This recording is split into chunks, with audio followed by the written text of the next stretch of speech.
Welcome back to the Metal Exchange. Justin and Chris here with you for another week, and it's a twofer week here at the Metal Exchange with Keeper of the Seven Keys Parts 1 and 2. Two of the most, if not the darn near close, most heralded power metal albums of all time by Helloween. But before we get there, Chris, how are you, my man? Doing well. Can't really complain, all things considered. I'm looking forward to talking about this. It's a little bit surprising that it's taken us this long to get to these really seminal releases. So I look forward to digging in. Yeah, for sure. And before we get there, just some housekeeping matters. Lot of positive feedback about the Pain of Salvation episode, which I was kind of surprised at. I'm not sure if I was surprised at the feedback so much, but your enjoyment that you got from the album was a real pleasant surprise for me. I think that shined through because a lot of people had a lot of things to say, both to us and about some of the comments we made, both good and bad. I know I had people call me out for my thoughts on Panther and whatnot, and I get that, but it was just a really, really enjoyable episode to record, and the feedback we got was phenomenal. So keep that coming. For starters, obviously we love that. Number two, kind of a quiet week for new releases. For me anyway, I listened to a bunch of stuff. I don't really want to name any of it. Nothing really grabbed me that I thought was that good. But you had sent me one single, which absolutely blew me away because number one, it was a complete surprise. Number two, I didn't realize they had gotten back together. It was just kind of came out of nowhere. And that's Germany's Xandria, which came out with a new single for their song Reborn, which I guess is a fitting title considering it's practically a brand new lineup. Yeah, I didn't think that Xandria was going to reappear. They just kind of faded off. I believe their last full album came out like 5 years ago, and I believe Diane Van Giersbergen was their singer. She had left the band, and that was pretty much the last everyone's heard. But now they have a new singer. Her name is Amber Vorvehis, I believe. Vorvehis. She was previously in the band Fragment Soul, who I was not really familiar with, but she really killed it on this this new single. So we definitely both recommend that if you haven't, check out their new single and music video on YouTube and check out their new vocalist. And I mean, I always thought that they were kind of the second coming of the early Nightwish era, whereas kind of Nightwish kind of moved away from that kind of Oceanborn and Wishmaster sound, whereas I think Xandria kind of almost adopted that from Nightwish and kept that style going. So it sounds like they're going to continue down that road. But yeah, it's nice to see. They put on a great show at Prog Power USA a few years ago, and yeah, it'll be interesting to hear more from them going forward. Yeah, it was just a really well done song. Is kind of the way I would. Nothing that you haven't heard, but just really well done. And I thought that her voice was really powerful. Something that band kind of needs, given the style of music that they play. So it was good all around. I look forward to the album. And by the time this episode drops, fittingly enough, Helloween is actually releasing a new video called Best Time from their self-titled album that we both had as their album of the year last year, ironically enough. But what's even more interesting is that they have a special guest joining them on the video. Not quite sure why, but you want to tell everyone a little bit about who's joining them on that video that actually will have dropped by the time everyone hears this? Yeah, it's Elisa White-Glues from Arch Enemy. She's in the music video. I do not know if she's does any vocals. They released a kind of a B-side, I guess, if you will, to the single with alternate vocals, but it's really just kind of Kiskin, Kai, and Andy in different places. So it did not appear, or at least it did not appear on that single. So I'm not expecting to hear her. I think she just makes a physical appearance in the video, but I haven't seen it. It's not out yet, so I could be wrong, but that's my hunch. But I am looking forward to seeing it. Helloween always seems to come out with really fun music videos dating all the way back to the albums that we're going to talk about today. Yeah, and I guess there's no better segue. I'm happy. I'm happy that we're eventually going to get to all of these albums, because as much as I love some of them, I think that certain people struggle with other albums that may be coming soon down the pike after Keeper 1 and Keeper 2 for many reasons, and that's a whole nother rabbit hole which we'll go down. But I think that I think it's safe to say that these two albums are probably the birth of power metal. Now, some people might argue Iron Maiden with Power Slave, and there's an argument to be made there. Obviously, a lot of that early Blind Guardian material there as well.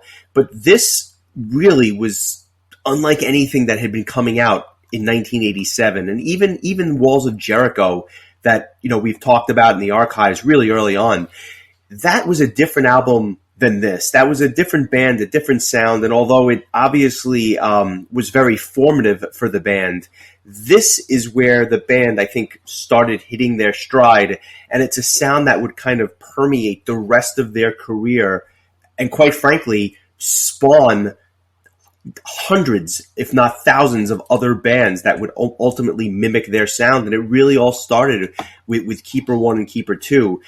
Keeper 1 coming out on May 23rd, 1987. The follow-up coming out on August 29th of 1988. I don't know if it was just the right time or this just the Michael Kiske influence or what have you, but something happened around this time, and it was magical. I think we can all agree. Yeah, I mean, what a find, a diamond in the rough. I think Kiske was 18 years old when they discovered him. He was performing in a German band called Ill Prophecy, and he had written at least two of these songs that would appear on these albums. I believe A Little Time was one of them, and You Always Walk Alone. Yeah, You Always Walk Alone. Yeah, and we actually, believe it or not, I think he wrote "We Got the Right" as well, which is we'll get to. He had, they found him. Kai wanted to step away from singing because he really wanted to focus on playing the guitar on the tours, and I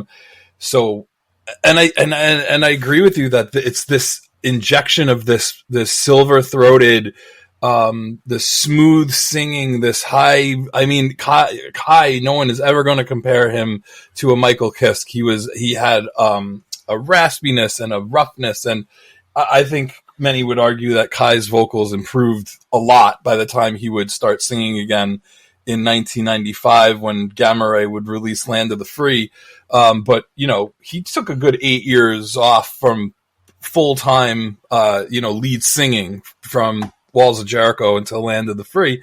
And I think that this new musical style that Helloween kind of was moving towards was perfectly fit for the vocals of, this new singer, Michael Kiske. And it really is. I mean, as much as I'm a big fan of Iron Maiden, I feel like this was something I think brand new. Like I never really considered Iron Maiden a power metal band, even though there are definite overlaps in the style.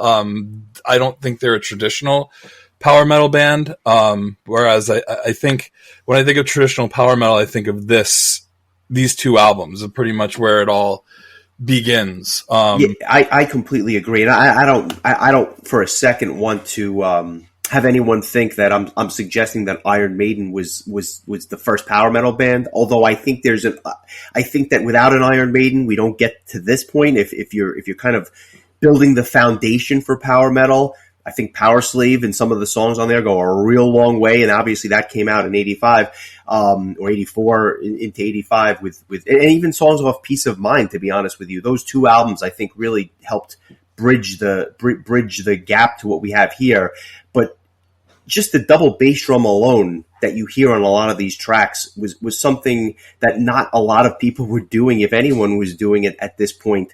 And certainly not in the way that Helloween was doing it. They were really pioneers in that respect. And you have to remember this, going back to 1987, there is no Stradivarius. There is no Angra. These bands were 5 and 6 years away in many cases. And even Stradivarius, who was, doing stuff in the early 90s, it was, if you listen to Twilight Time, it doesn't really sound like this. They only adopt that style when Coltapelto joins the band in 94. So it's just different. And there's nothing else, as far as I know, and I happen to have an ear for this genre. It was my favorite for a very long time. I don't know anything that sounded like this at the time. This was revolutionary in many ways.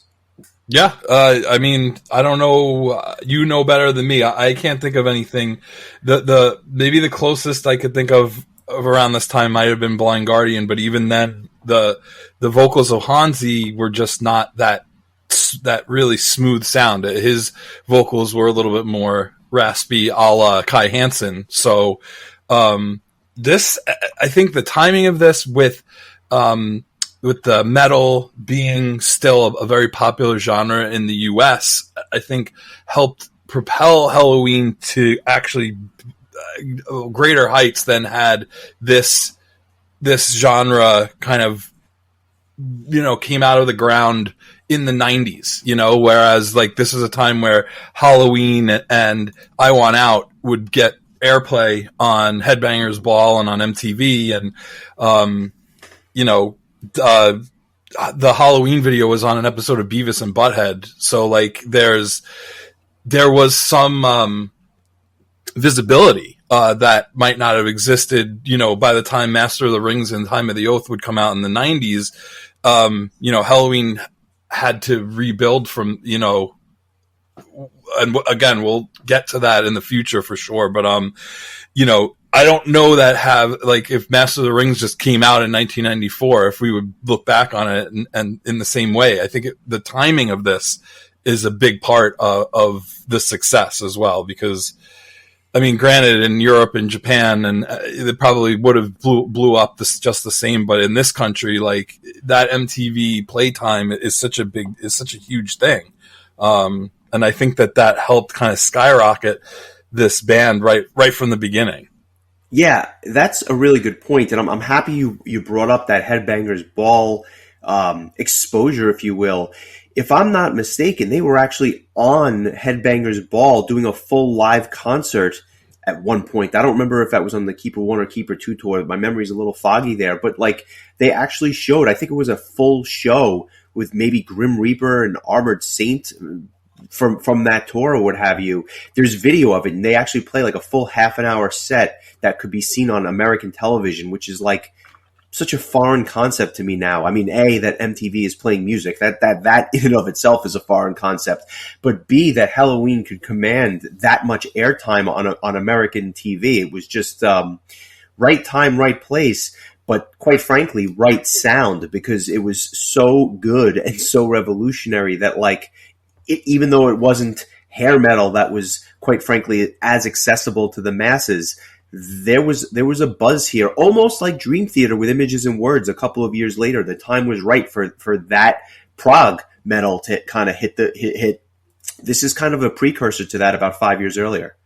Yeah, and those are to me those are the epitome of those two genres, is the really where things just kick off. I think of Images and Words, and I think of particularly Keeper 2, just because I actually bought Keeper 2 before Keeper 1, mainly because I didn't find out about Helloween until 10 years after these albums were released. But it was the song Eagle Fly Free that I heard and was just like, I have to listen to the rest of this album. And so those two albums to me, my prog side, I think of Images and Words. My power side, I think of Keeper 2, Keeper 1 to a lesser extent. But yeah, this is just such an important album, and it's interesting how the band wanted this to be one full double album, but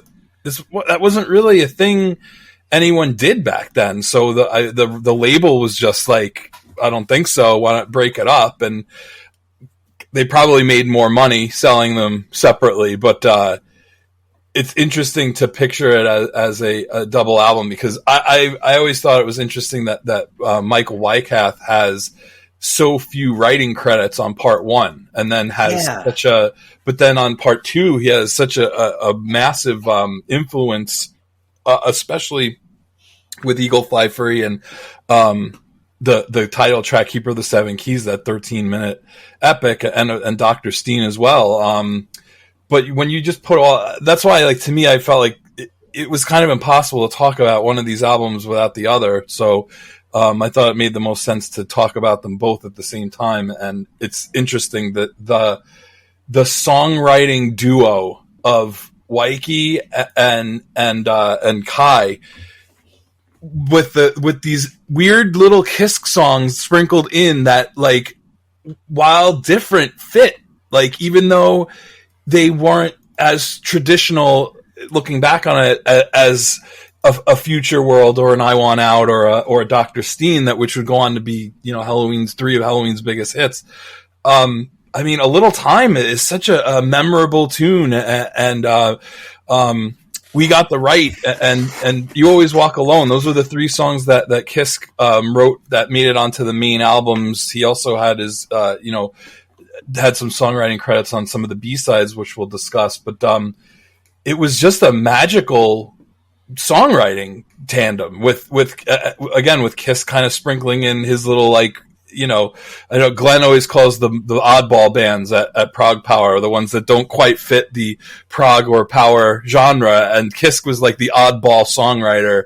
Although I don't know if you would even be able to call, like, A Little Time like an outlier on Keeper One. I mean, I think it fits so well. If anything, like, A Tale That Wasn't Right, I think would be the outlier on Keeper One, because it's really the one real power ballad on either of the Keeper albums. But I'm kind of straying. Why don't you get me back on track? No, I could talk about Helloween in tangents for hours. So I could listen for hours, and that's why I wasn't going to cut you off. But I'll just hit on a couple of points that you hit on.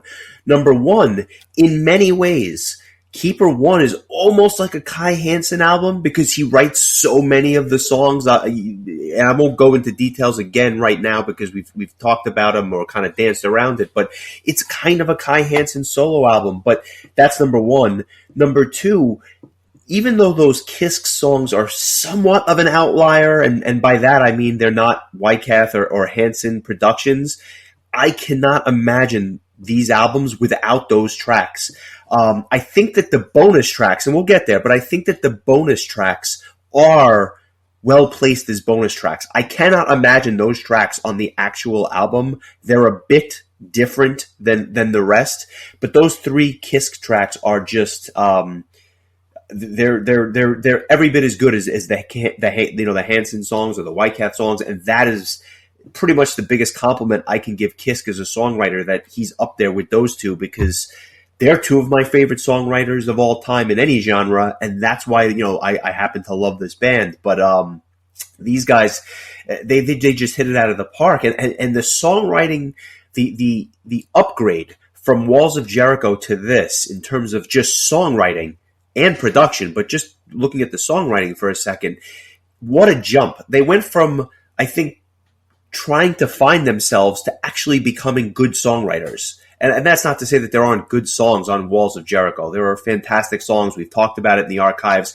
Check it out. It's a very good compendium episode to this. But I think that just they've started following a certain script here, which was just, quite frankly, the perfect script. I think what the real change is that they started writing more melodic songs. Like Walls of Jericho, maybe Guardians might be like the only song that I feel like if they had Kiss come back and sing that song, it might fit into this Keeper era. But like a lot of the songs, like Ride the Sky and Victim of Fate and Starlight, they were like really crunchy, heavy kind of songs. And they do have versions that Kiss re-recorded of Starlight and Victim of Fate. But it's just the style is just really was meant for Kai's vocals. It was meant for like a more traditional heavy metal. It just, to me, there just wasn't that kind of melodic, like, I don't know, like when you think of a song like Twilight of the Gods or I'm Alive, like there's nothing like that on Walls of Jericho. Yeah, it's different, to say the least, but in the best way possible. I think that you have to be in the right mood for Walls of Jericho, but I could put these albums on any day of the week, any time, and I would enjoy it, if that makes sense. Yeah, no doubt about it. I mean, I remember buying, I bought all 3 albums around the same time, and Walls of Jericho was hard to hear, like, initially, you know, because to go from Walls of Jericho to the Keepers, it feels like a natural progression and upgrade. But to listen to the Keepers first, or even listen to the Keepers, listen to Time of the Oath, listen to Master of the Rings, then go back and listen to Walls of Jericho, it's very jarring.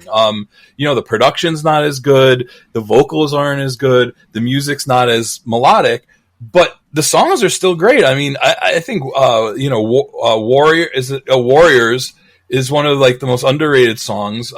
There's a lot of good stuff. I love Starlight. I love Murderer.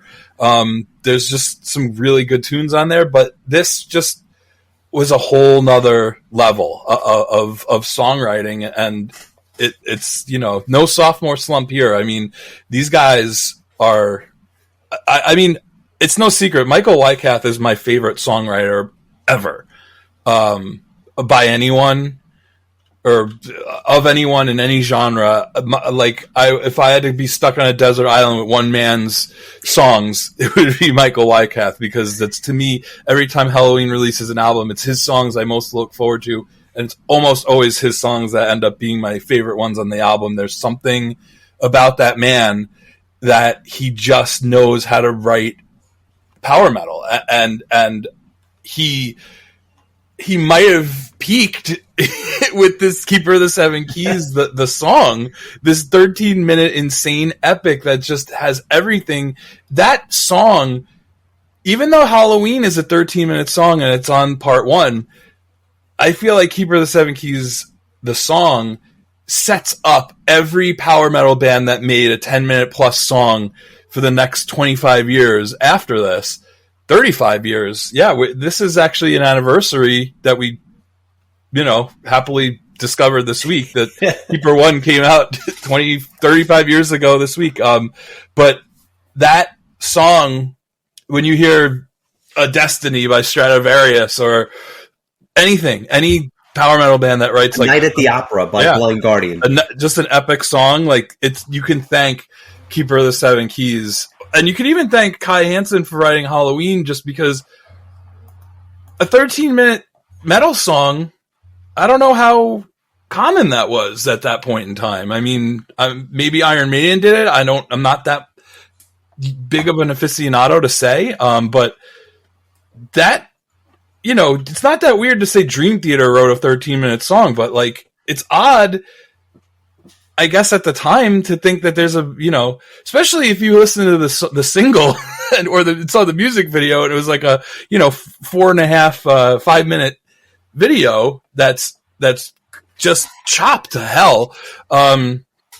It's so weird. I still have the hardest time listening to that edited version of that song. I was going to get there when we spoke about the track, but I'll just let the cat out of the bag. It's one of my least favorite videos I've ever seen. Not because of the production or the fact that they're dancing around in the forest. That's not it. It's the fact that they butchered, and I mean absolutely butchered, that 13-minute song. I don't understand for the life of me why they didn't choose, quite frankly, A Little Time as the single for this album. But if they wanted to kind of introduce the world to that power metal sound and not go with something as vanilla as A Little Time, I think I'm Alive would have been a much better choice, if I'm being honest with you.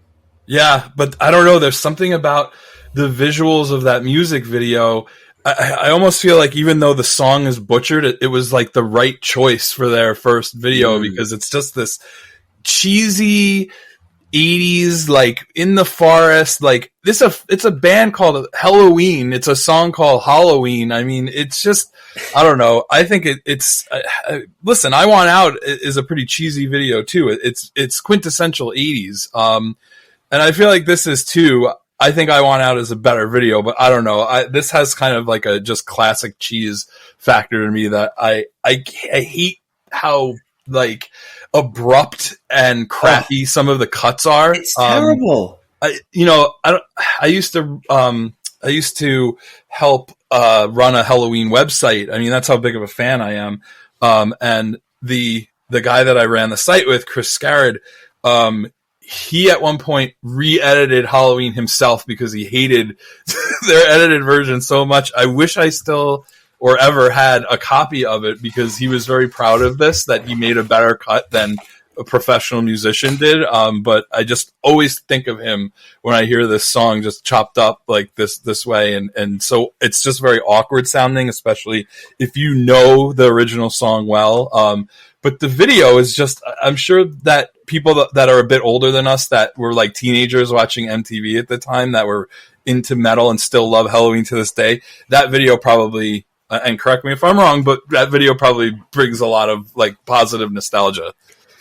Love the video for what it is. I hate the audio editing job. I think it absolutely butchers the song, and quite frankly, like, I'm surprised the band ever caught on, not because of the video, but because anyone who listens to that edited version of Halloween has to be saying to themselves, what am I listening to? It's so disconjointed all over the place. But let's get into it. Keeper One, as I said, came out May 23rd, 1987.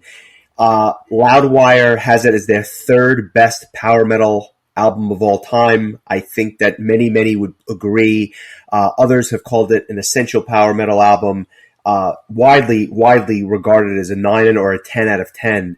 It starts with an introductory track, Initiation, and then it just goes into one of the most iconic opening tracks to any power metal album, and that's I'm Alive, and not to confuse it with Blind Guardian's song by the same name from their Imaginations album. But this is the perfect intro track, in my opinion, to not only Helloween, but to this new dynamo called Michael Kiske. I mean, this is a heavy song, it's melodic, and it really defines power metal in a number of ways.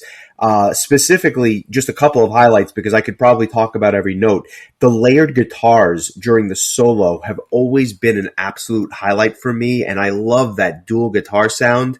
And I gotta be honest with you, this was an absolute joy to hear live on the Pumpkins United tour. I know you didn't get to see that tour. I'm sure you'll get to see that lineup in the not-so-distant future. They're touring in Europe right now.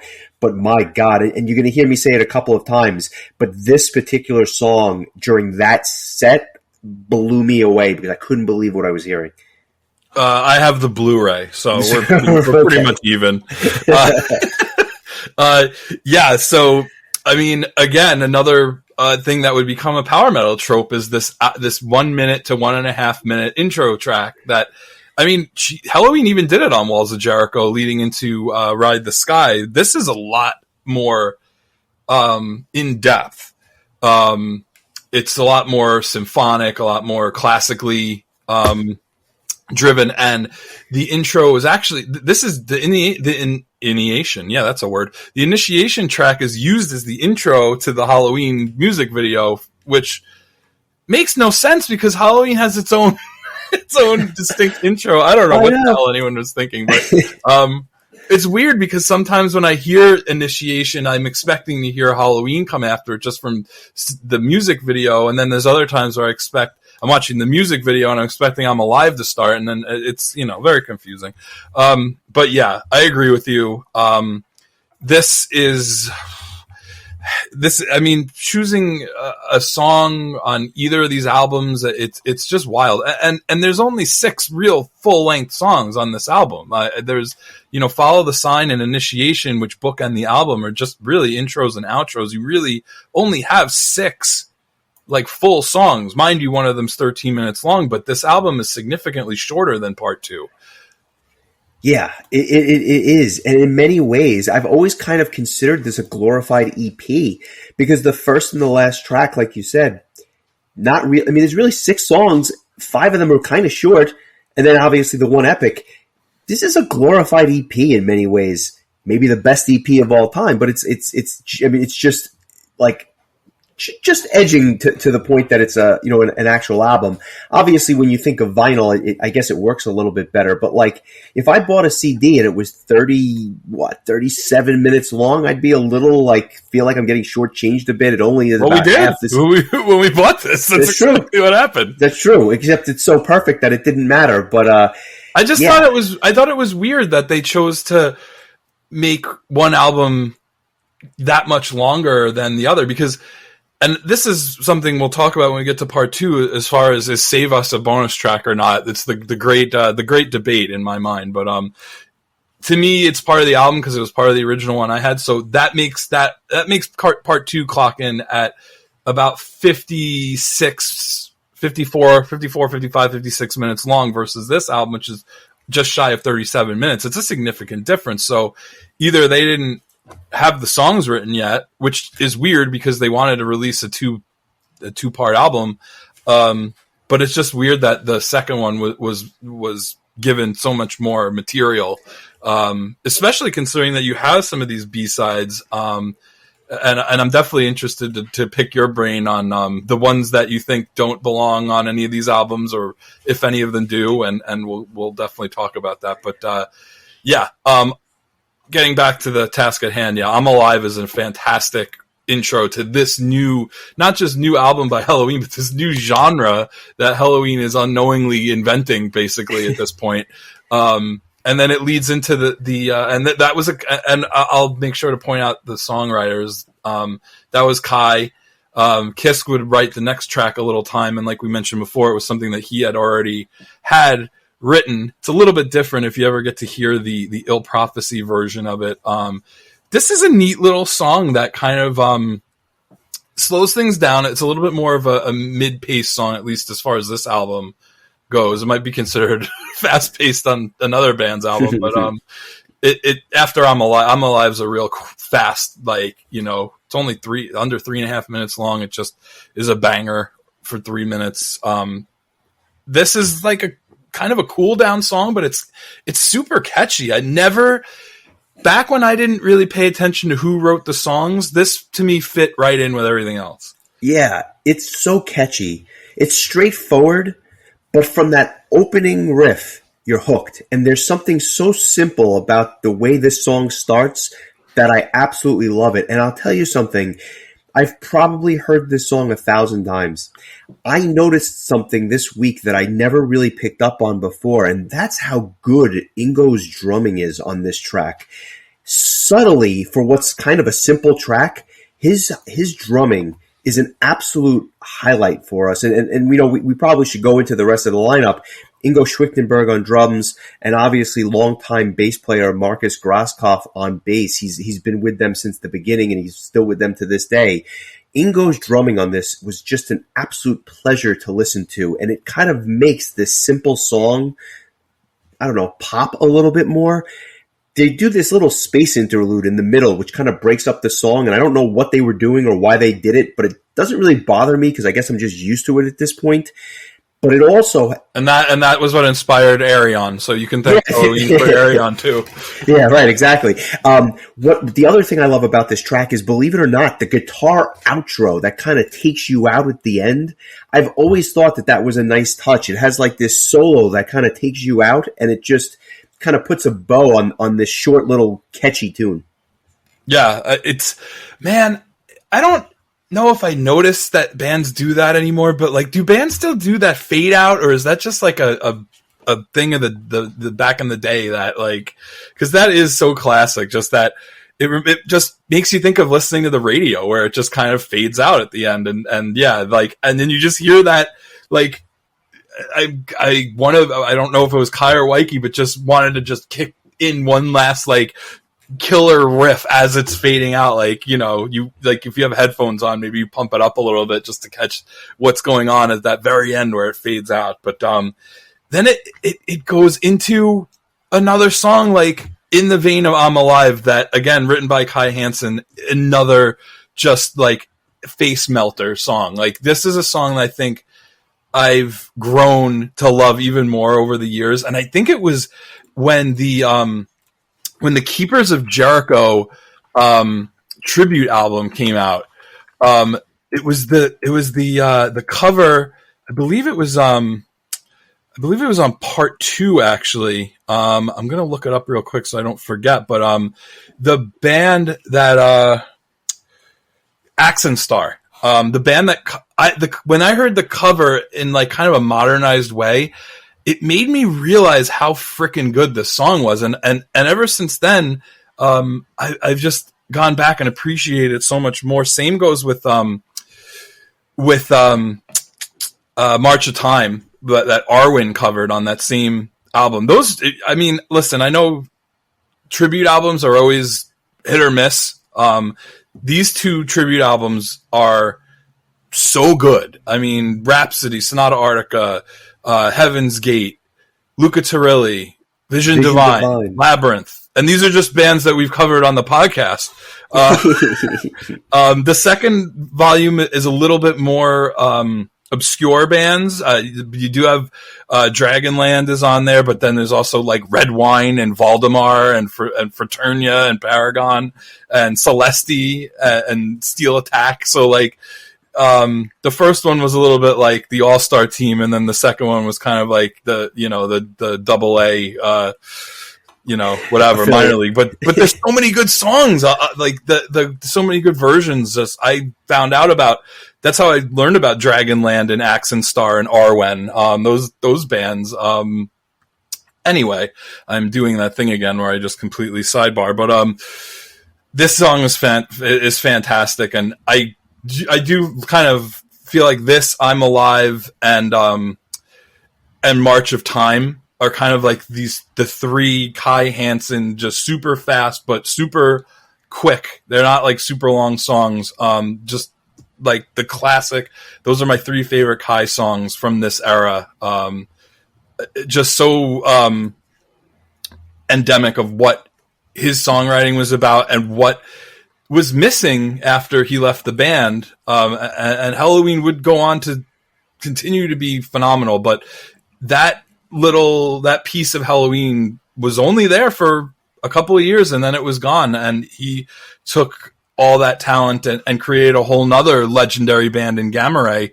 But to me, like those 3 songs, I mean, just unbelievable. As much as I love Waikiki, I got to give Kai his due. Those 3 songs to me are 3 of the best songs he ever wrote, and they just happen to be on these 2 albums. I cannot say that I like Twilight of the Gods. I love Twilight of the Gods. I think that in retrospect, my favorite tracks off these albums have changed a lot over the years. Songs like Future World and I Want Out, which we just absolutely adored as kids and would go around the neighborhood screaming at the top of our lungs, sober, no joke. Unfortunately, maybe it's because of just repetition, but I don't love them in the same way that I used to love them. Now it's more with a nostalgia pop. But if I'm being objective, this is probably my favorite song off of the album with the benefit of 25 years of hindsight. This is another song that defines the genre. The double bass drum, the lyrical themes, and the soaring vocals over the top. But quite frankly, what I love about the song isn't all of those things. It's Marcus Grosskopf's bass on this entire track, which separates them from like other power metal bands that would come after them because they're all so good at not only writing the songs, but playing their instruments. How many times do you get to say that it's Marcus or that it's the bass player that jumps out on an entire power metal tune? You don't get to say it very often, but that's what happens here. And quite frankly, obviously I'm not the only one that likes this song because there's a Swedish band called Insania, another power metal band, which got their name from this track. So obviously, like, I'm not alone. This obviously influenced a lot of people. I love this song. And quite frankly, if I got to choose a second song of the week, this would have been it. But spoiler, it can't be because I can only choose one. But I was very close to choosing this. I'm not surprised. I'm not surprised at all. And to your point, in spite of this band having a lot of different members over the years and kind of reverting back to its original lineup again, with, Ingo obviously not alive anymore. But I mean, the guys that would come in and replace the guys that would leave were, Roland Grappo, just a fantastic technical guitar player, but a great songwriter as well. Uli Kush, who came in to replace Ingo, wrote some really memorable songs for Helloween, especially Mr. Torture, I think might have been his most memorable one that he wrote for the band. And again, their initial replacement for Ingo, they didn't even keep because he couldn't keep up with the double bass, and they had to go and find Uli and all the other guys up to Danny Lobel now, and Sasha Gerstner now on guitar, all just really technically proficient but also really strong songwriters. And that's why I think Helloween stayed interesting in spite of losing a Kai Hansen and losing a Roland Grappo and losing an Uli Kush, as far as songwriters go, and still having Andy Darris rise up as a strong songwriter, and have Marcus, who didn't have very many songwriting credits in the early days, but now some of his songs are some of the more memorable songs on the Helloween albums of today, and just that, and then with Wyke just still churning out like one or two per album of just classic songs. The formula just kept going. It's amazing how Helloween has modernized itself, but yet in the same vein of this genre that they created themselves 35 years ago. And again, this is why I want to kind of eventually discuss the entire history of this band, because I think they're just that influential and that important, and they're one of my favorite bands ever. So there's a selfish reason for it, but yeah. And speaking of Wyke, this next track is like I mentioned before, the one ballad, the one true power ballad of the two albums, and it's a just phenomenal, like, emotional song. But live, Kiss singing it live, it just takes it to like a whole nother like atmosphere. It's just, this was a song that was written to be performed in front of an audience. I could not agree with you more, and I was going to say the same thing. I've always liked this track. I've always thought that it was a quintessential ballad and really paved the way for power metal ballads going forward. But there was something about this song live which took it to a completely different level. And as much as I like the album track, hearing it live is an experience like no other. And quite frankly, Darris has sung this song live, and that's a really interesting take in and of itself. But hearing Michael Kiske sing this live, I mean, it just sends shivers, up your arms. It's that good. It's really like a vocal clinic when he does this, especially, of course, on the album where a young Kiske, you could write a book on this.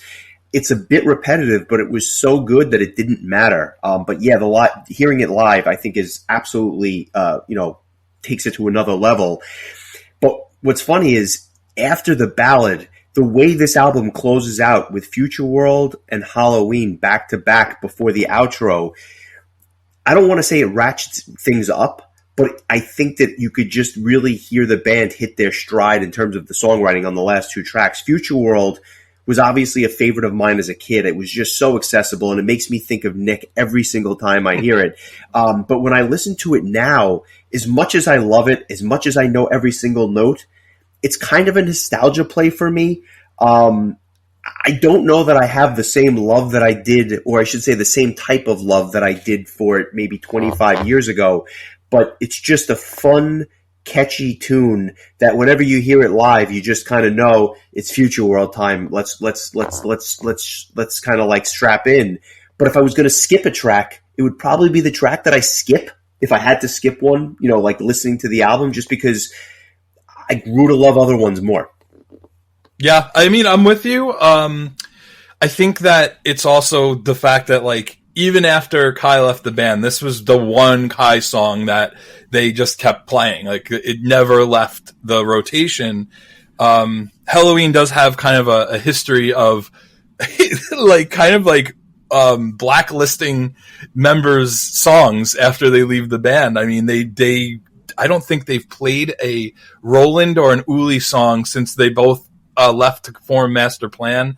Kai songs would kind of slowly seep back into the mix, and I remember particularly the year I believe they were touring the Keeper Legacy album, where they started busting out Starlight and Murderer and some more Kai songs that they hadn't been playing over the years. But this was the one. This, I would argue, is the most well-known song Kai Hansen ever wrote.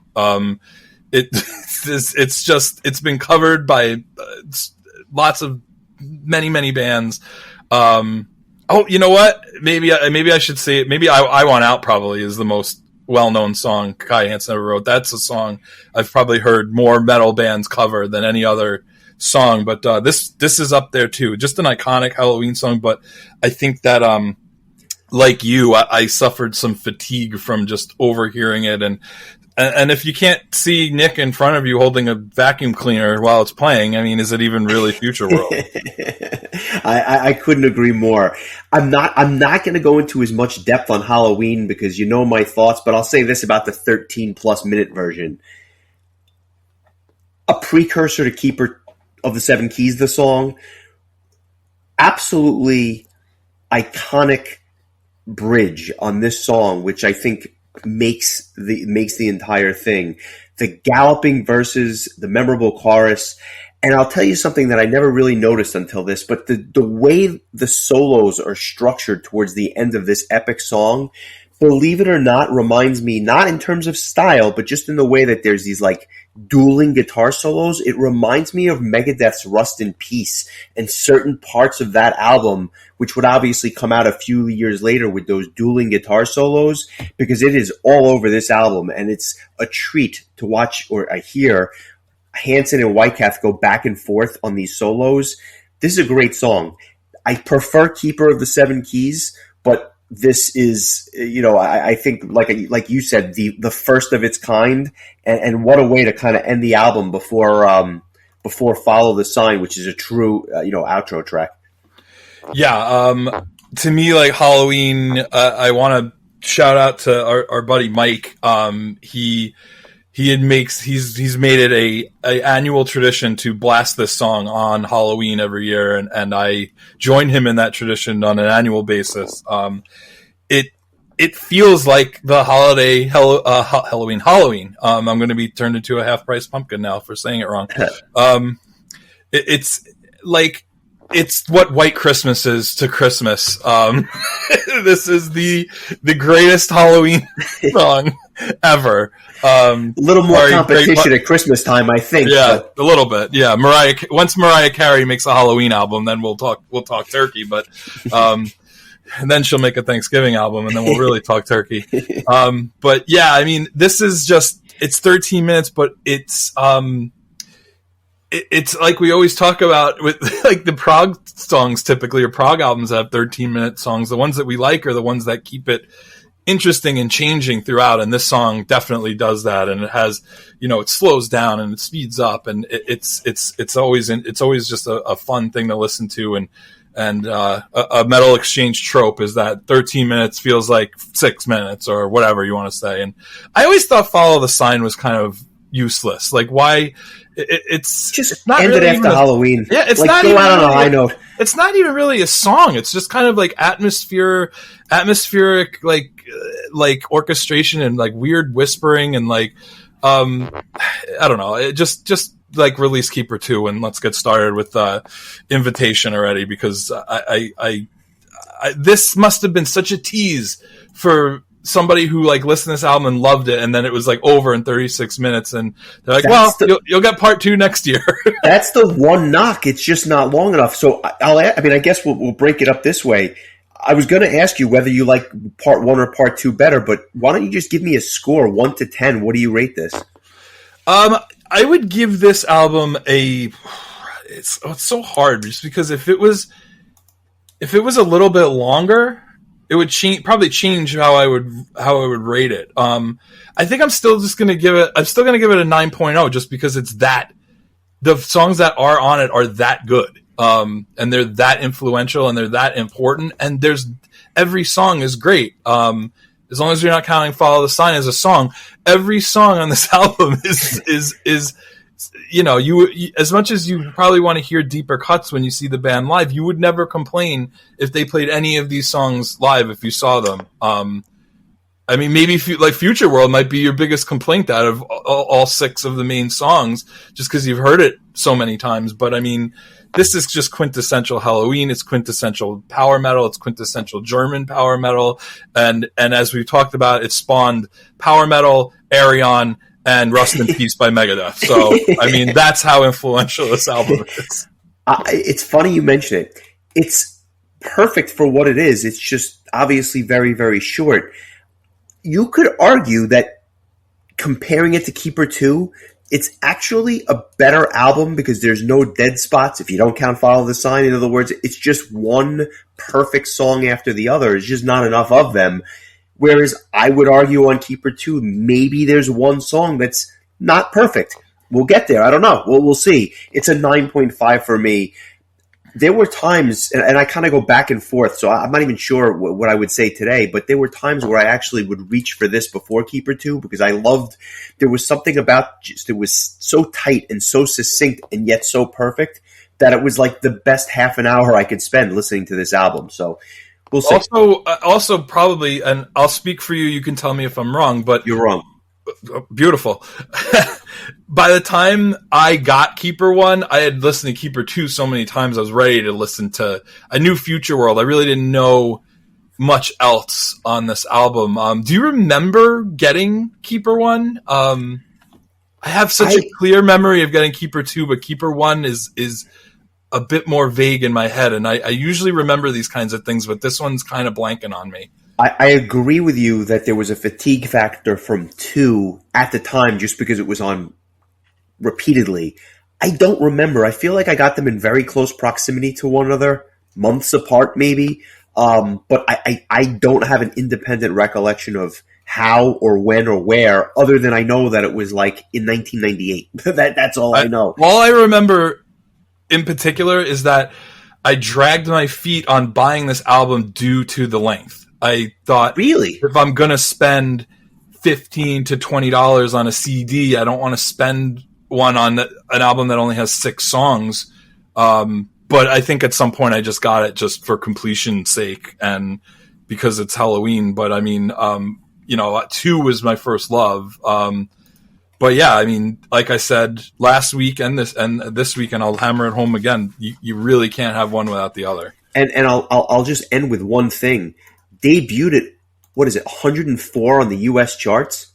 That's not bad, folks, in 1987. And let's be honest, there was a lot of competition back then. And I'm not just talking about, like, Michael Jackson, Madonna. I'm not, obviously that. But there was just so many albums being released that people were buying at the time.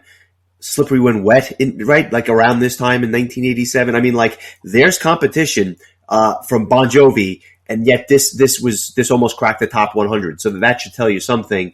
But like we said, a year and a half later, Keeper 2 would come out, and some of the before that though, real quick, just a little bit about the. There's only 2 B-sides that were released during these sessions, I guess, and they were on the Future World single. And every time I look at this single, I look at this album art and I think of finding the single at Mr. Cheapo's, and Nick ended up buying it, but it wasn't like your typical 45 single. This was like a full-sized record, but that was a single, and it was a giant picture on the vinyl. I'd never seen anything like it up until that point, and that was how I heard Future World for the first time, was hearing it on a vinyl record in Nick's basement. Shout out to Nick's basement.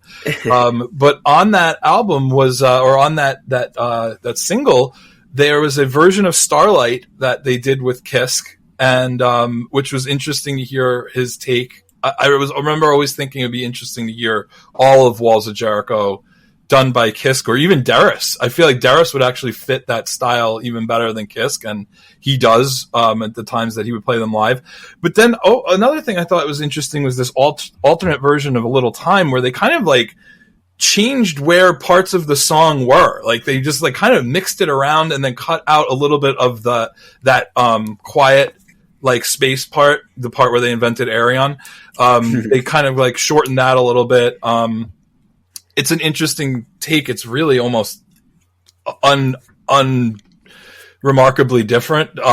It's just like, it's almost like the song is just broken up into different parts and like put in a different order. But do you have anything to say about either of those? Love Kiske singing Starlight. That was always a highlight for me. I remember going on eBay and buying CDs of Helloween B-sides, bootlegs, just because it was the only way I got to hear this stuff.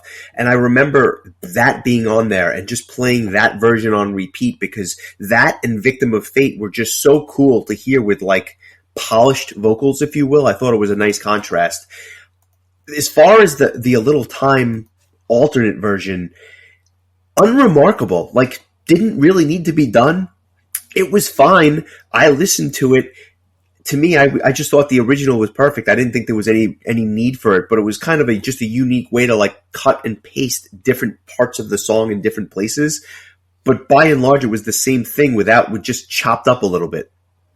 Yeah, I wonder if maybe they had plans of making it a single, and that was going to be like the single version. And then it just never. Maybe they had to focus on the part 2 album, and they just never got around to it. I don't know. It was odd, but. Anyway, we would move on to part 2 the following year. I interrupted you. Go ahead. I was just going to say Loudwire has this as number 1 on their top 25 power metals of albums of all time.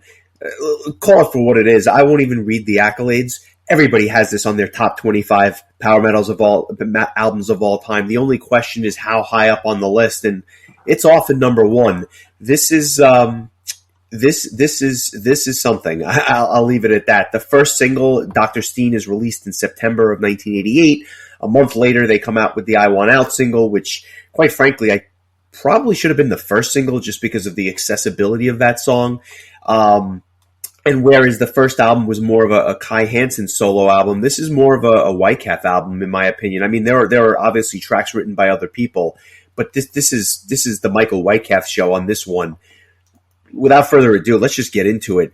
Another opening track, but this one I feel like is a better intro, Invitation, than the prior opening track. The way it leads into Eagle Fly Free is just perfect. And Eagle Fly Free is I'm Alive on steroids.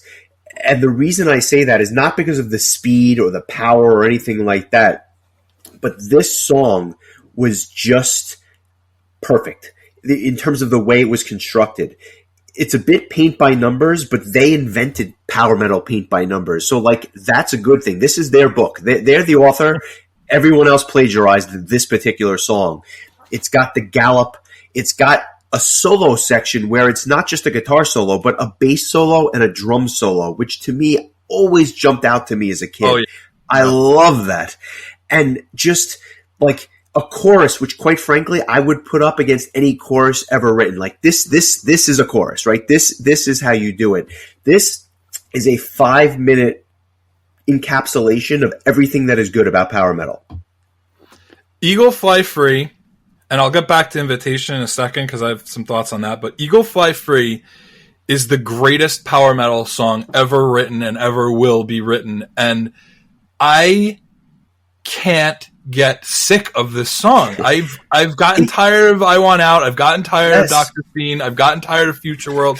I made a set list of like what I would want a dream Helloween set to be like on their next tour, and I didn't put Dr. Steen or I Want Out on it, but I put Eagle Fly Free on it. It's not a Helloween show without this song, and it's the first Helloween song I ever heard. This was the first Helloween album I ever bought. I remember popping it in and just hearing that 1-minute intro, Invitation, goosebumps. I was like, this is the most epic way to start out an album I've ever heard in my life. This is incredible. And this, you know, I knew Eagle Fly Free from the vaunted Ralph mixtape, and I didn't know there was a friggin' intro to Eagle Fly Free. I mean, I guess I could have told because of how abruptly the song begins, but holy crap, like what a way to start out this album, and then into the greatest power metal song ever written or ever to be written by anyone ever. Not to overhype it or anything, but it's my song of the week. It's my song of the century. It's the reason that I became a power metal fan. The second I heard this song, I think it was just, this is it for me. Like, this is the music I'm going to listen to.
Again, like I said before, I cannot get sick of hearing this song. Every time I hear it, it pumps me up to like I could take on the world. And like you said, those solos are so cool, because who the hell had this? One guitarist does a solo, the other guitarist does a solo, both guitarists do the solo together, the drummer does a solo, the bassist does a solo. Like, I'm surprised that the engineer didn't come in and play a triangle just so he didn't feel left out. Like, Tommy Newton, get in here. Like, where's your triangle at? Like, it was like, who the hell was doing this? It took Keeper One and it just blew it away. An album that you just gave a 9.5 and I gave a 9.02, and in one song they just blew it out of the water. I mean, man, how the hell have we waited this long to talk about this? This is like this. It's just so much. Like, I have so much admiration and love for this song, and like you said, this is one of the many Michael Weikath songs that appear on this album. But boy, man, like, between this and Keeper of the Seven Keys, like this guy wanted people to know, like, hey, I didn't write very much on the last album. I just had the one power ballad, but you know, I am pretty good at this too. So you may continue. I'm not even gonna bother trying to top that soliloquy. You always walk alone.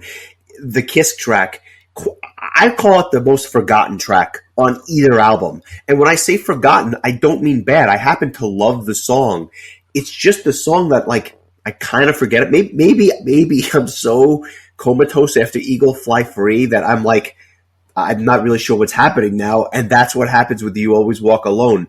It's a little darker, and it's very interesting because A Little Time is kind of upbeat and happy and poppy in a way. You Always Walk Alone is kind of dark, and like, it shows another side to Kiss songwriting. The intro especially dark, but even the vocals are content is the lyrical theme is dark in and of itself. I've always preferred the verses to the chorus here, but I'll tell you, here's what I can say about this track.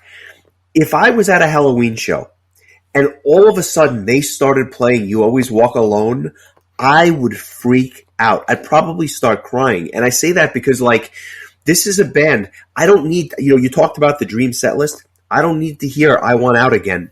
I love it. I don't have to hear it again. I don't need to hear Future World again. I want to hear some weird stuff. I want to hear some Roland Grappo stuff. I want to hear some Uli Kush stuff. I want to hear You Always Walk Alone. Not that it's my favorite track on the Keepers albums. It's probably one of my least favorites, which is still fantastic. But from the novelty of wanting to hear something like this live, I would lose my mind.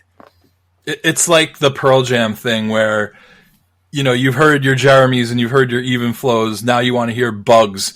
Right. Like it's just you want to hear it because I don't think Helloween has ever played this song live ever. Like even back when they were touring this album, they played "We Got the Right," which was the other song that Kiss wrote on this album, and they played "A Little Time," but they did not. This might be the only song on either Keeper album that the band's never played live, and so for that, I completely agree with what you just said. I would mark out if I heard them play this song live because it would be so unexpected and out of left field, but yet everyone would know it because it's part of this iconic album.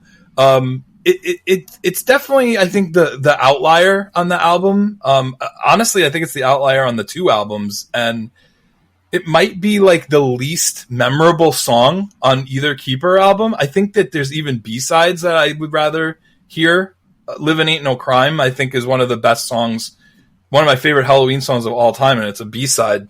But still, it's a cool song, and again, much like "A Little Time" did on part one, it kind of creates a little bit of a different vibe after like a real like power metal banger to kick things off. They kind of went with that same thing where it was like 1 minute intro, like super fast, energetic power metal song, weird Michael Kiske song, track 3. But yeah, I think I like this song a lot more now than I did when I was younger, just because it was just kind of stuck in this sea of classics. Like, it's in between Eagle Fly Free and Rise and Fall and Dr. Steen. And I mean, this album is just, it's an all-star team of songs. So, this one is kind of like that reliable relief pitcher, I guess, on the all-star team. But Rise and Fall is like the beginning to me of the Michael Weikath has a sense of humor volume of Helloween songs. If you ever just stop and read the lyrics, it's clearly written in jest. The sound effects, it's a comedy show. Yeah, it's a circus. And this was the song that when I heard this album for the first time, that I was like, "Whoa! Like this is a cool, really cool song because it's just so different, but it's also so fast and catchy."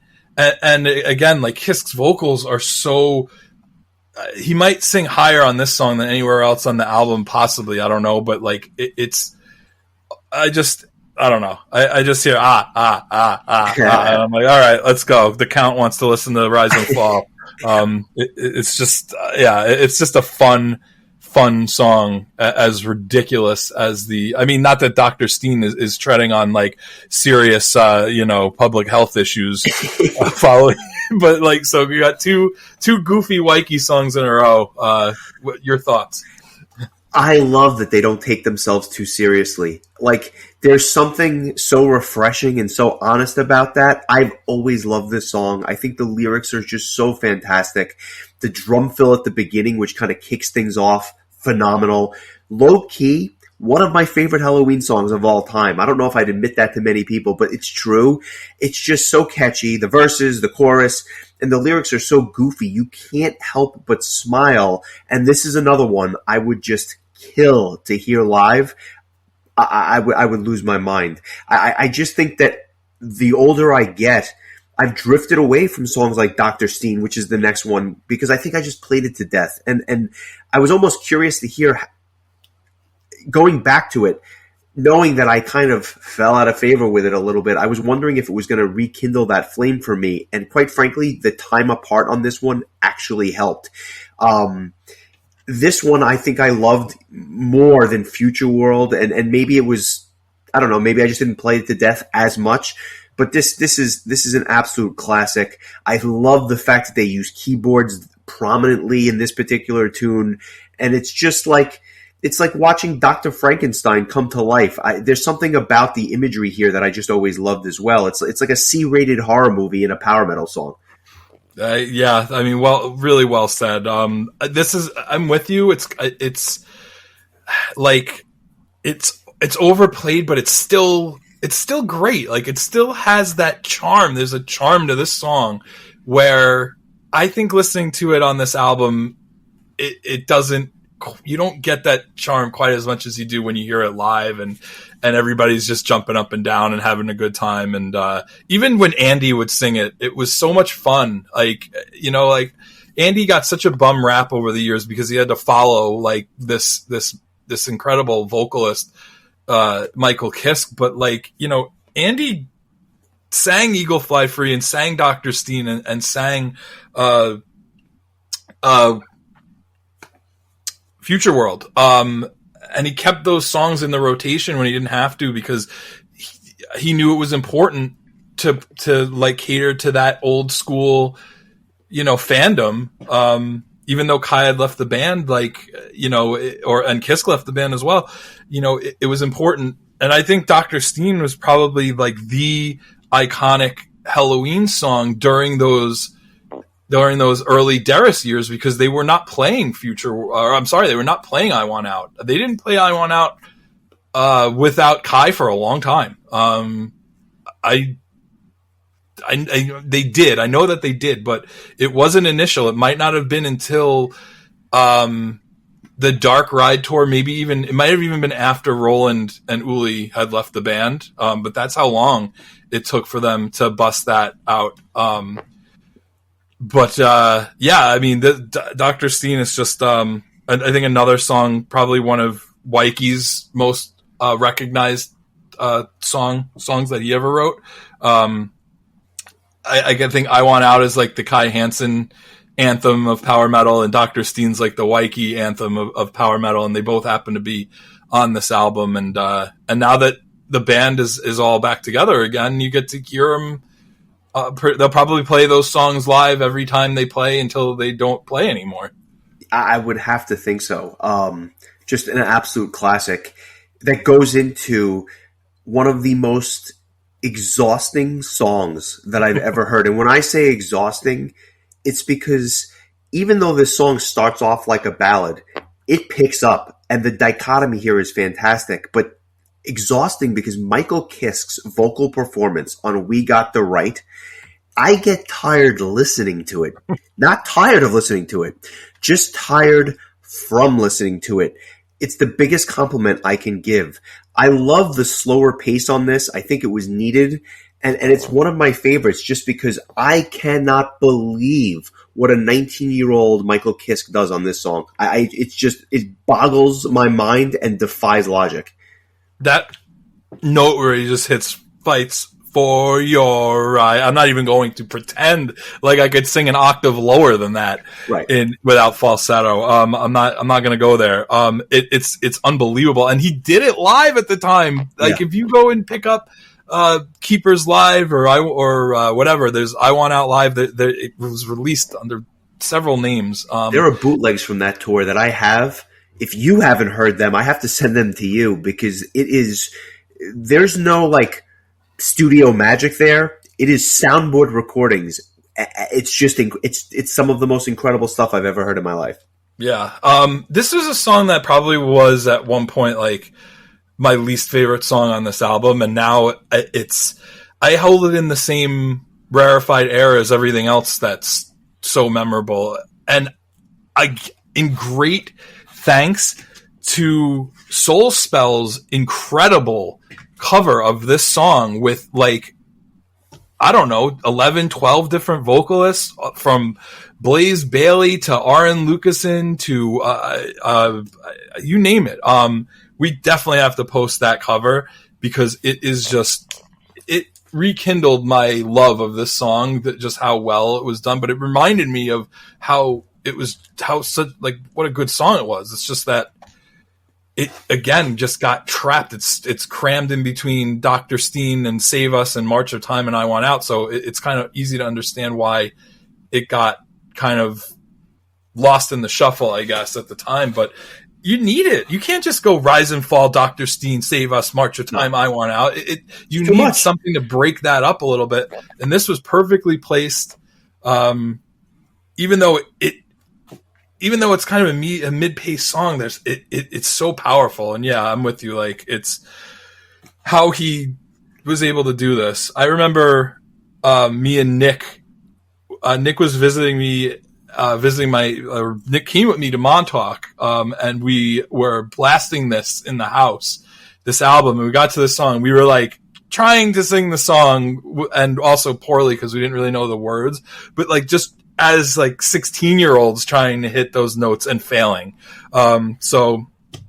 This is another one, like you said, about You Always Walk Alone. I would love to hear them bust this one out live. I feel like that would be so cool. And I hope that if Helloween ever does go back to like, not touring with Kai and Kisk again, I hope that they do one tour like Gamma Ray did, like a Skeletons from the Closet kind of thing, where they just play the weirdest Helloween set list that you ever could want. Because that's the thing that I think me and you would really lose our minds for, is to hear just Mankind and the Chants and just songs like that are just like, The Game Is On, just songs that kind of just got lost through the years, because Helloween has so many epic songs that people remember, but they have even more incredible songs that just got forgotten because they weren't the Dr. Steens or the I Want Outs of the world. Well, to that point, when I saw them on the last tour, because they did 2 nights in New York City, they actually changed the set list by a song or two for that second night,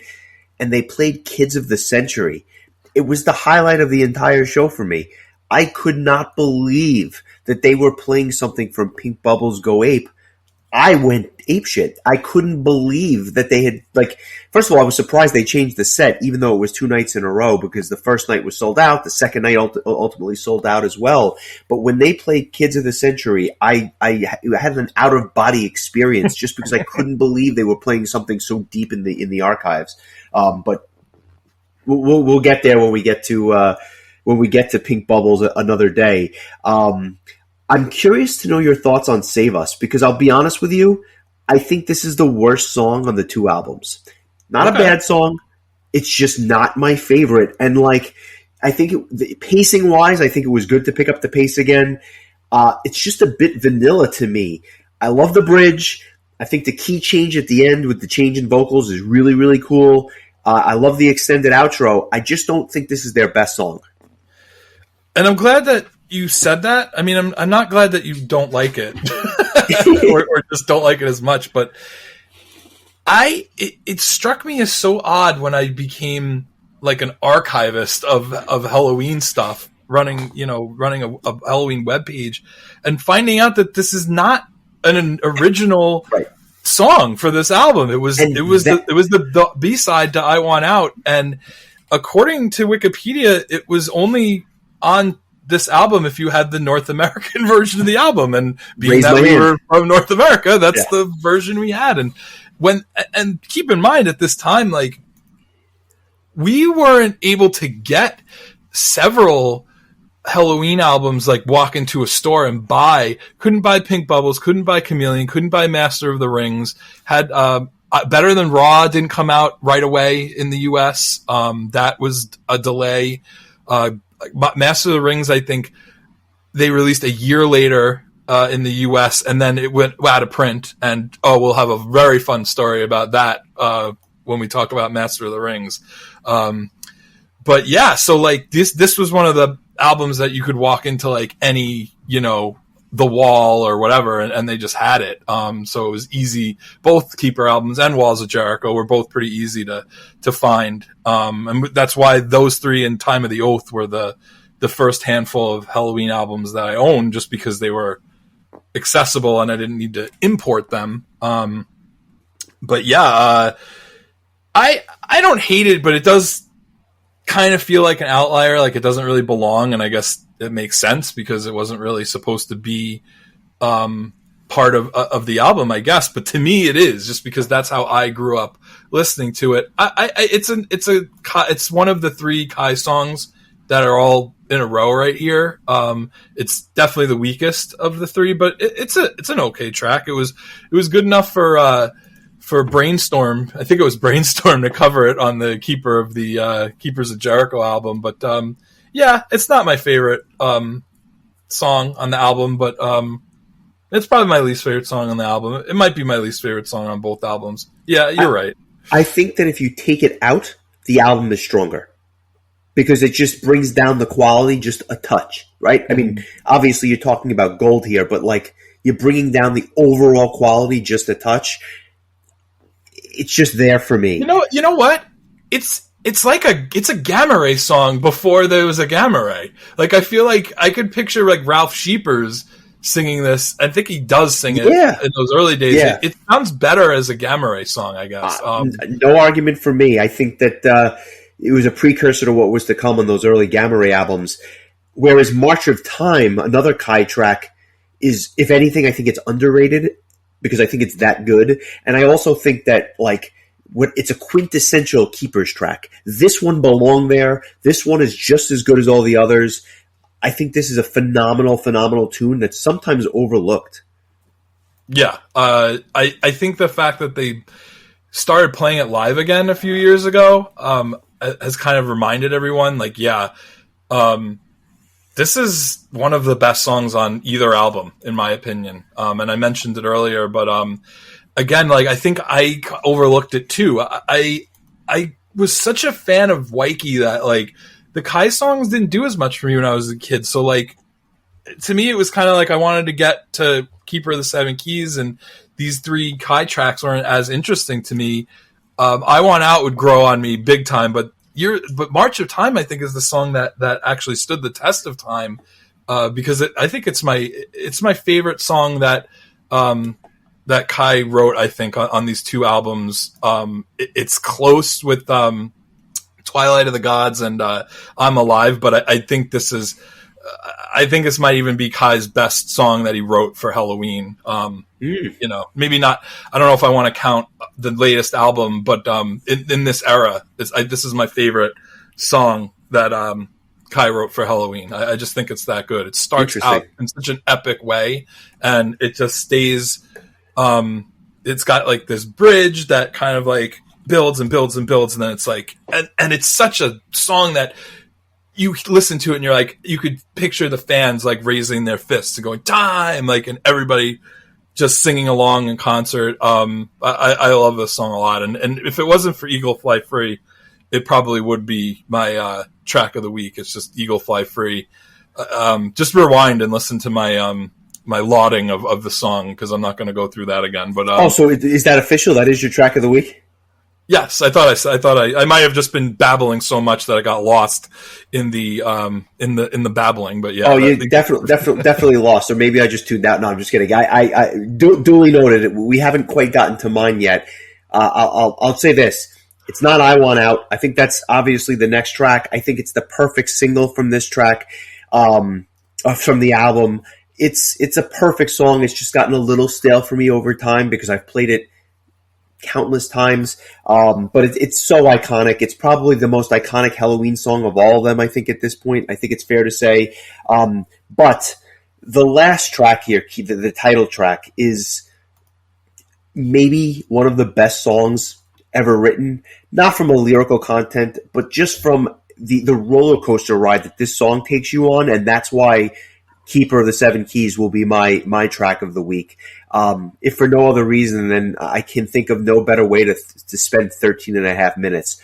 What a phenomenal choice. And ironically, I didn't love this track as much when we were younger. But as I've gotten older, I've appreciated it more and more and more. And now it's to me, it's the best musical piece with Eagle Fly Free that you can find on either of these two albums.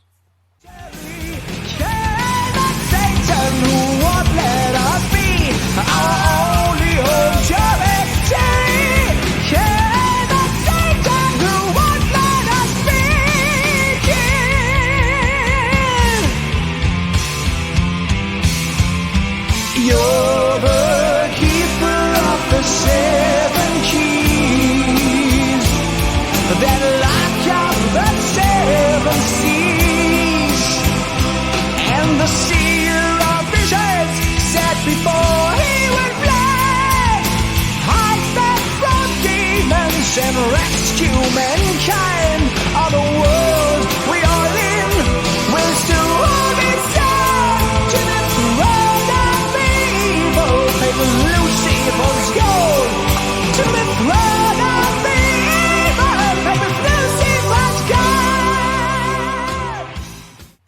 Yeah, I got nothing. That's perfect. You know, I Want Out was a song I think in like college or maybe like a little bit after.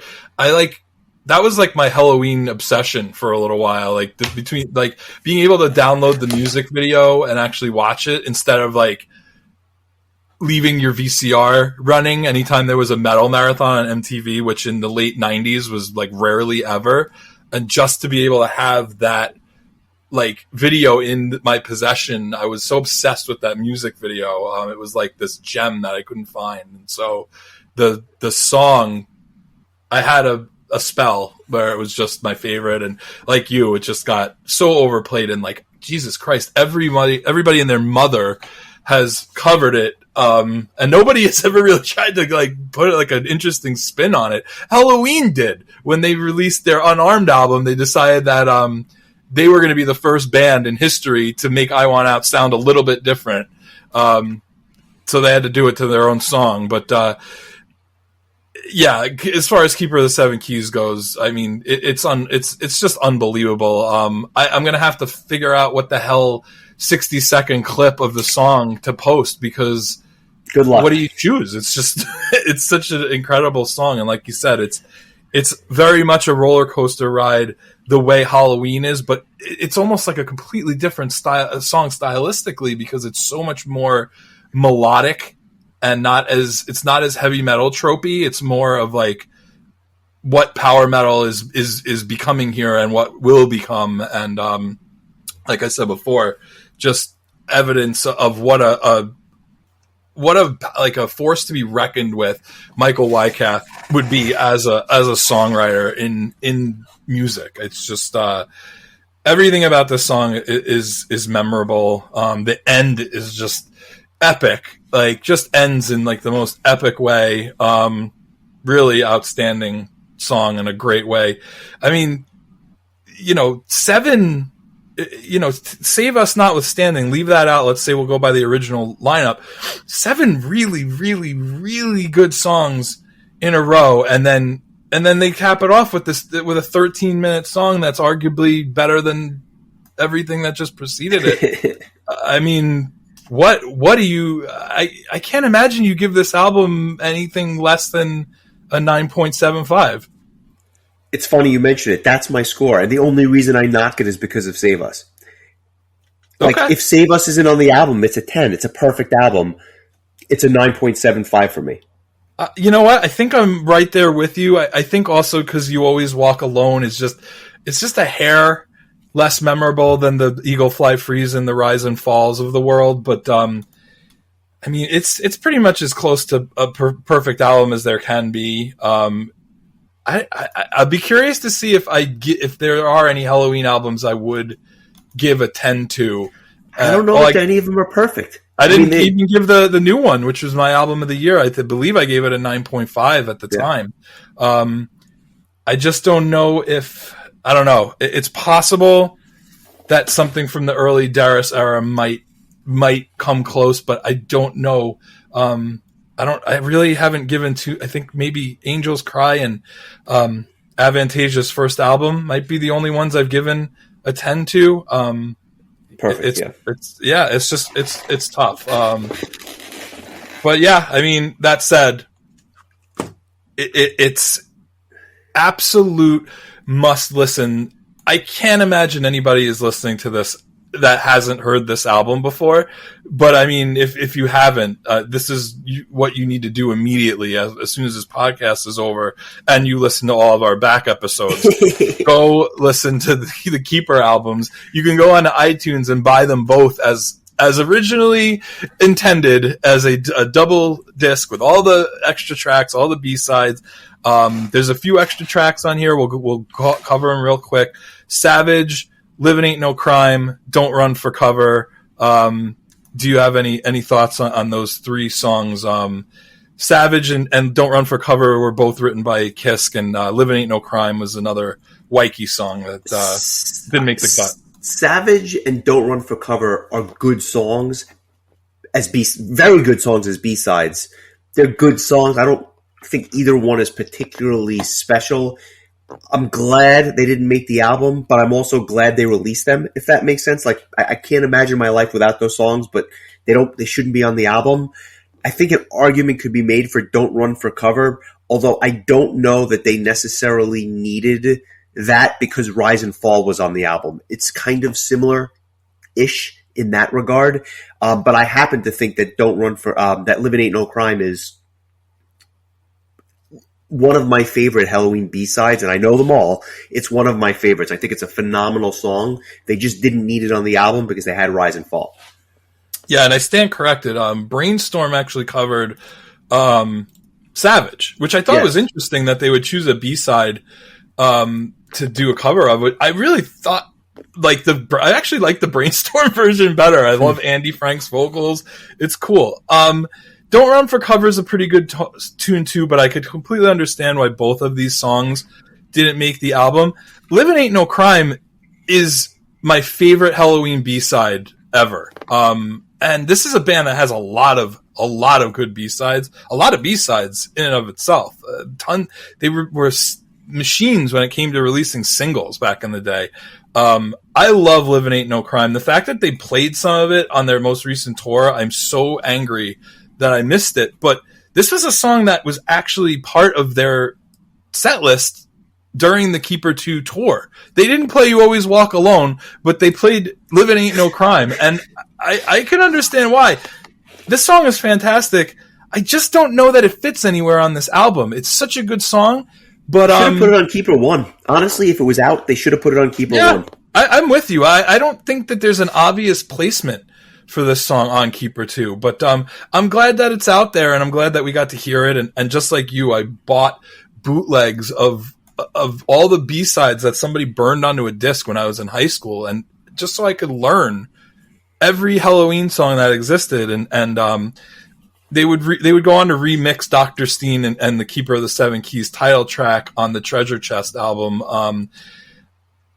When I first heard those remixes, it really made me wish that they had gone back and remixed the entire albums. But in retrospect, I've actually grown to re-love the original mix because it's just the way maybe the remasters have cleaned it up a little bit, and I hear it in a more positive light than I did initially.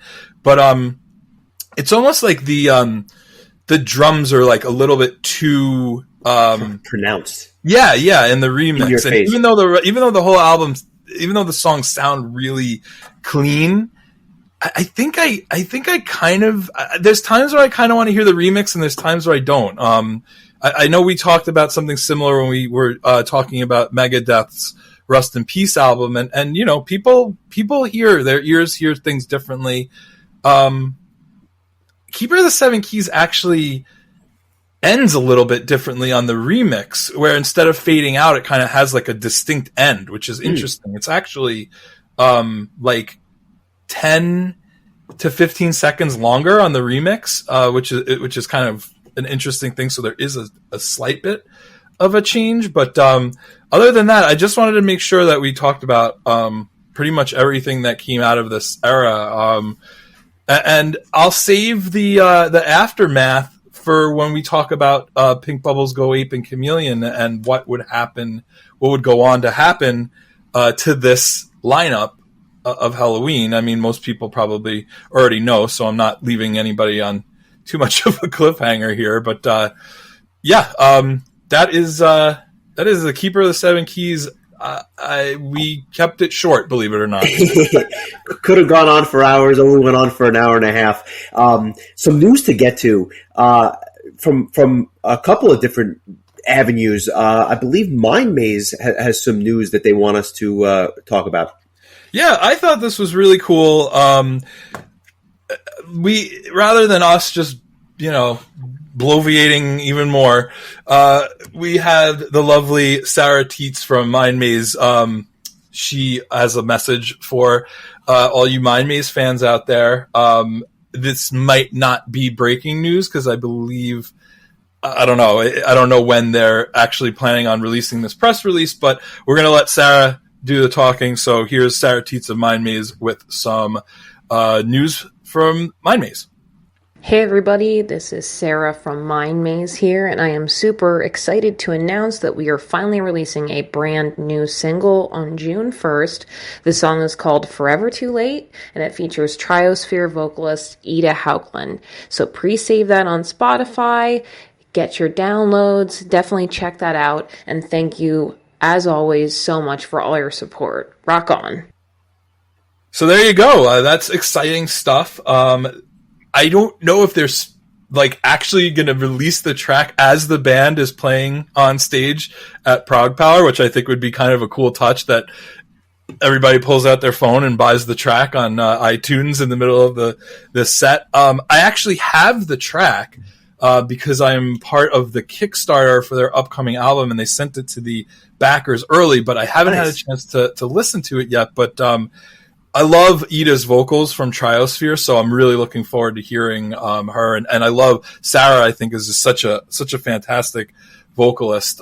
So yeah, all the best luck to Mind Maze, who are making their Prog Power debuts. And I know that Sarah and Jeff and the rest of the band have waited a long time to play on that stage, at center stage. So it's a well-deserved honor, and I wish them all the best. They're a great bunch of people, and I'm glad that we were able to let Sarah have her voice be heard on the Metal Exchange. I love it. Look forward to the show. Look forward to the single, and should be interesting. One other bit of news, really two bits of news from the same camp. Spirit Box, one of my favorite albums of last year, has parted ways with their bassist Bill Crook. Kind of unfortunate timing, only because they just announced a North American tour, and this is not a club show tour around the U.S. and Canada. Ghost, Mastodon, and Spirit Box are doing an arena tour beginning in late August in San Diego, ending up in Green Bay, Wisconsin on Friday, September 23rd. When you look at the venues that these three bands are playing, it is mind-blowing. They're playing the UBS Arena on Long Island, 5 seconds from my front door. That place holds like 18,000 people. We've covered Mastodon in the archives. Ghost obviously has been growing in popularity by leaps and bounds. Great spot for Spirit Box to be in front of for their first real gigantic U.S. tour. They're going to be playing in front of a lot of people, and I'm going to call it right now. That band is going to blow up. I don't know that they're going to be headlining Madison Square Garden, but Spirit Box is going to blow up. See them while you have the chance as an opener, because it's going to be a really hot ticket to see them in the future. I pretty much guarantee that. Yeah, they had some trouble. They were supposed to tour with Limp Bizkit last year, and then the tour was canceled because of the pandemic. And believe it or not, the singer from Shinedown, Brent Smith, offered $10,000 to help cover lost tour expenses because he thought it would be a travesty if the band was unable to continue because of the lost expenses from this. Wow. So I thought that was a pretty cool gesture. But yeah, I'm with you. Like, they're, for a band, they only do have that one album, correct? Yeah. There was so much positive press that came from that album, and I'll be honest with you, like, I really didn't get a chance to listen to it as many times as I would have liked, but it charted at number 13 in the US. Like, a debut metal album, that's unheard of. Yeah, unheard of. So, I want to just shout out to Justin Westmoreland. He was the one who first brought Spirit Box to my attention. But yeah, I'm with you. I think that this is going to be a band that really breaks out, and being on tour with Mastodon and Ghost is a nice way to get yourself out there. I expect Within Temptation to be touring Madison Square Garden after they play with Iron Maiden this fall. It's just, sometimes you need to open for somebody a little bit bigger than you to really get your foot in the door. I like it. Next week, Not sure. Maybe have a new episode. Maybe won't. We'll be at Prague Power. Maybe you'll be on it, listener. Whichever you might be on the next episode. Could be something special, or we may skip a week. Not entirely sure. We'll see what kind of material comes out of that trip. We do have our next request album, normally the first Monday of the month, but this time may get pushed until the second Monday. This is a band that we are going to cover, which admittedly I have I know you're just going to stop right there. This is a band. This is a band. This is a band, and we'll see you in 2 weeks. No, this is a band that we're going to cover that I don't know much about. I have consciously avoided for reasons I'll get to later on. But we had a number of requests for this band. I mean, like a shocking number of requests for a thrash metal band, one of many who is definitely not part of the Big Four. But I'm talking about Overkill, and I'm talking about their fifth studio album from 1991 called Horoscope. I've never listened to a note of this album. I will give this fair play. I have major concerns about my ability to fall in love with this album, but I'm going to give it its fair due. I think it's going to be a very interesting exercise. And I just really don't know what to expect because I have not given this band the time of day. Do you know anything by this band, or is this like completely new for you as well? I've listened to this band less than you have. So okay, so there you go. I've heard a couple of songs. You've heard nothing. So This should be really interesting. The glory of Old Bridge Township, New Jersey, Overkill. I mean, the little I've heard hasn't really broken through my attention span at all. So I don't know what to expect other than that it's thrash metal. East Coast thrash metal, which I don't have a good track record with on this podcast so far. So this should be interesting, but I mean, it's always fun listening to these requests because it always ends up being something that I might not have visited or revisited in any form or fashion in my lifetime. So, and Overkill, I feel like was a band I was happy to let never hearing again, like never hearing for the rest of my life. I was okay with it. I'd made peace with it. But here we go. I guess we might as well start busting out Exodus and Testament albums while we're at it too.